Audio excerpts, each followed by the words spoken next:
आफ्ताब साहब, आपसे हम आगाज़ करते हैं। फरमाइए, ये जो इन्होंने कहा और इसमें काफ़ी हकीकत भी है कि पिछले साल से इस साल के दरमियान अगर हम लास्ट ईयर से कंपैरिजन करें, कुछ काम हुआ है और पानी जो है वो निकला है, यानी 2 से 3 घंटे के अंदर। वो अलग बात है कि उस जब पानी मौजूद होता है तो उस वक्त वो बड़ा नुकसान पहुंचा देता है, लेकिन उसके बाद 2 से 3 घंटे के अंदर वो निकल गया। वो कि फुटेज पूरे 24 घंटे तक उसी वक्त की चलती रही कि जब बारिश हो रही थी और पानी था, लेकिन 2-3 घंटे, 4 घंटे, 5 घंटे बाद पानी तकरीबन कराची से निकल गया था। रिजवान, एक्चुअली हम पिछले 75 सालों से ये देख रहे हैं कि कराची शहर में तबाही के मुख्तलिफ तरीक़ेकार रहे हैं, चाहे वो बारिश हो, सैनिटेशन हो, इलेक्ट्रिक का हो, दूसरा।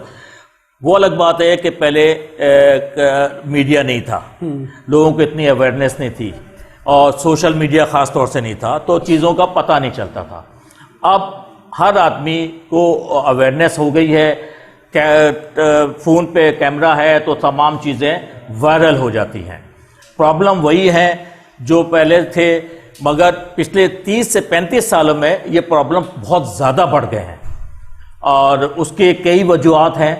कराची को अगर हमने सही करना है तो इसके लिए मास्टर प्लानिंग बहुत ज़रूरी है।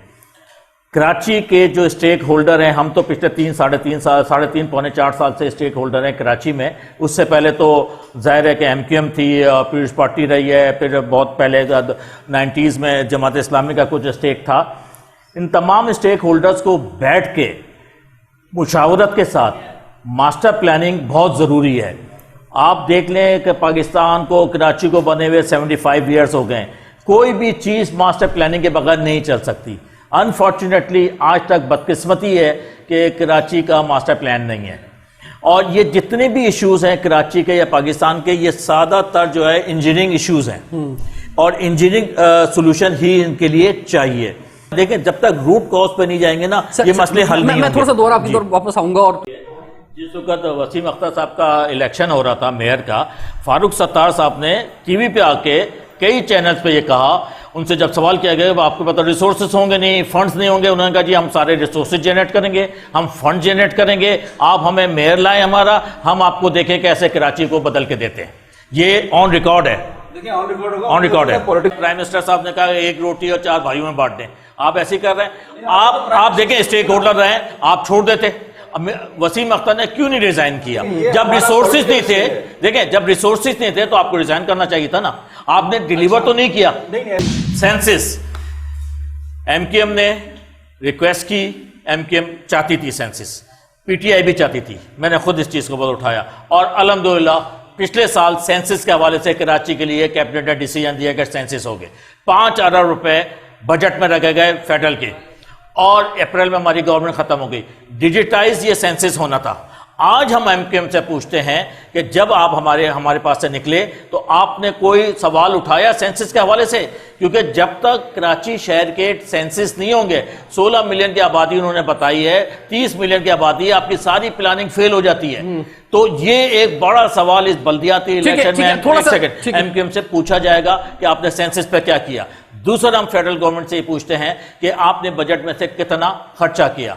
और तीसरा ये कि ये बात बिल्कुल सही कर रहे हैं, मैं भी इस बात से मुत्तफिक हूं कि सिंध गवर्नमेंट ने जितना कराची के साथ नाजायज किया है और गस्ब किया है हमारे हुकूक, हमारा पैसा, हमारी राइट्स, सारी चीजें। वेरी क्विक अफसर जी, एक तो ये आप समझें कि हम नेशनल असेंबली में थिन मेजॉरिटी के साथ थे और इसके ऊपर प्राइम मिनिस्टर इमरान खान साहब ने पिटीशन फाइल की थी असद उमर साहब के साथ 140A के हवाले से। अब वो पिटीशन, अब आप देख सकते हैं कि पाकिस्तान में जो सूरत हाल है कि केसेस की, इसी तरह इन्होंने भी पिटीशन फाइल की हुई थी 140A के हवाले से। देखिए, ये बिल्कुल इस्टेब्लिश चीज़ है, जब तक रिसोर्सेज नहीं होंगे, पावर नहीं होगी, अकाउंटेबिलिटी ज़रा मुश्किल हो जाती है।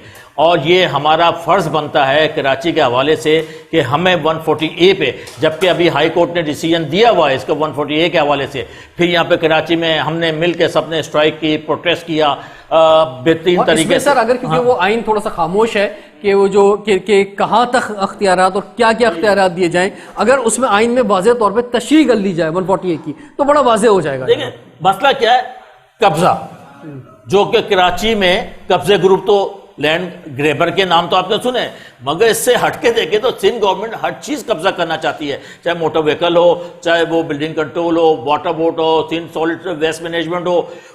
गो के 90% सेल टैक्स भी दे रहे हैं, उसके बावजूद भी ये हिस्सेदार इसमें बनना चाहते हैं, क्योंकि सिंध में रेस्टोरेंट नहीं है, सिंध में बिजनेस नहीं है जो 10% वो टैक्स जनरेट करते हैं। कराची ने ठेका लिया हुआ है सिंध को चलाने का। ये एक सवाल उठता है कि कराची ने ठेका लिया है सिंध को चलाने का, ये इसके ऊपर बड़े क्वेश्चन होंगे, मगर कराची को उसका राइट तो दो, चाहे वो फेडरल गवर्नमेंट हो चाहे प्रोविंशियल गवर्नमेंट हो। तो ये हमें देखना होगा, ये कराची के हालात उस वक्त तक सही नहीं हो सकते जब तक पॉलिटिकल विल नहीं होगी। इसके लिए सिंध के अवाम को यहां गवर्नमेंट चेंज करनी होगी।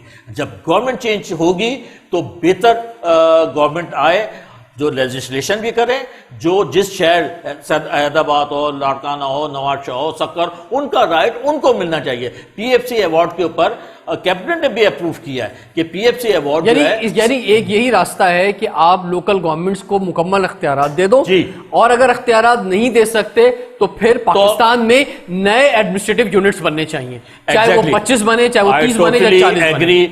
और जफर अहमद अंसारी साहब ने 1978 में ये बात की थी, 17 डिस्ट्रिक्ट उस वक्त होते थे, 17 सूबे बना दिए जाएं। अभी फवाद चौधरी साहब ने भी ये बात की, एडमिनिस्ट्रेटिव सूबे बनने चाहिए, क्योंकि इतना बड़ा सूबा मैनेज नहीं हो सकता। इसी तरह पंजाब के सूरत हाल है, 12 करोड़ की आबादी है, किराया सिंध की 4.5 करोड़ की आबादी है। अच्छा, सारा इंटरेस्ट, सारे मजे कराची में, सिंध इंटीरियर जाने को कोई तैयार नहीं है।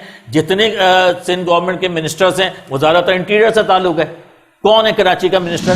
देखिए, कराची में अगर कराची में पीटीआई के अलावा कोई और गवर्नमेंट बनती है मेयर की, सिंध गवर्नमेंट पीपल्स पार्टी की है, कराची कोई और बनता है। फेडरल में इंशाल्लाह हम होने जा रहे हैं, आपको अंदाजा है, आपको मालूम है जिस तरह इस वक्त पूरे मुल्क में जो हवा चली हुई है, जो नैरेटिव बिल्ट हुआ है आज़ादी या गुलामी का, तो हम उस हिसाब से समझते हैं कि इंशाल्लाह 2/3 मेजॉरिटी फेडरल में पीटीआई की होगी।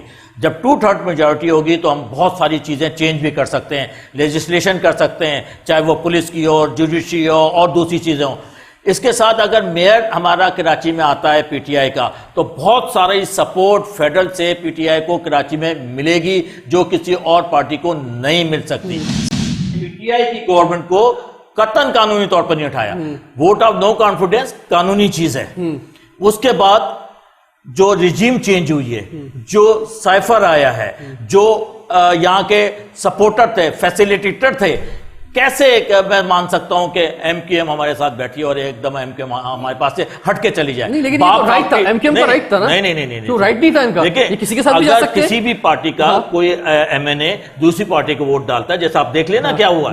आज अगर एमक्यूएम होती तो इनकी गवर्नमेंट होती नहीं होती। नहीं, लेकिन एमक्यूएम का तो राइट था ना कि एमक्यूएम आपके साथ, एमक्यूएम चाहे आपके साथ जाए चाहे नून लीग के साथ जाए, तो उनका राइट था। ये तो हमेशा रहे ना, हम ये तो कह रहे हैं एमक्यूएम की पार्टनरशिप हर गवर्नमेंट के साथ रही है। हमारी रिलेशनशिप बहुत अच्छी रही जब तक ये हमारे साथ है। हमारा गिला और शिकवा ये है कि कराची और महाजिरों के जो इलाके हैं उनके साथ आपने ज्यादती की, और इनको भी एहसास है कि पीपल्स पार्टी के साथ जाके आज कराची में बल्दियाती इलेक्शन होने जा रहे हैं, आप देखिएगा रिजल्ट इंशाल्लाह।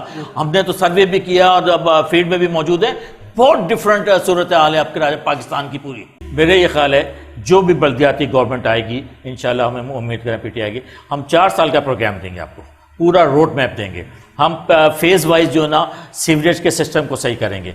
इसी तरह वाटर, स्टॉर्म वाटर कलेक्शन का प्रोग्राम है हमारे पास। इसी तरह ये फेडरल गवर्नमेंट के साथ मिलकर K4 का मंसूबा उसको एक्सपेडाइट किया जाए, क्योंकि इस वक्त कराची की जो रिक्वायरमेंट है 1400 MDG वो रिक्वायरमेंट है और कराची को मिल रहा है 600।